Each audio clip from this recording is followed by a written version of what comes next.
Hi everyone, this is Simple Dad here. In this video, I'll show you how to share a voice message on WhatsApp without holding to record.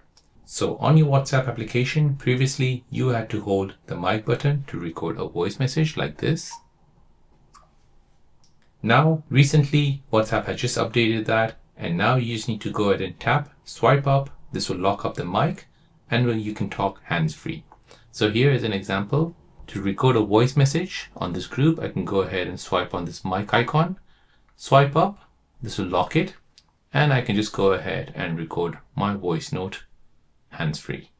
Once I'm done, I can go ahead and tap on send, and this will send that off in the WhatsApp group or to someone on WhatsApp. So this frees up your fingers, allowing you to multitask while recording, and it's easier to record longer and more natural messages. So there you go, guys. That is how to share a voice message on WhatsApp without holding to record on WhatsApp. If you're new on the channel and you want to find out more about your iPhone, your Android phone, or any other social media apps, then don't forget to subscribe to this channel to become a part of the Simple Dad community. Hit the like button if you find this video useful.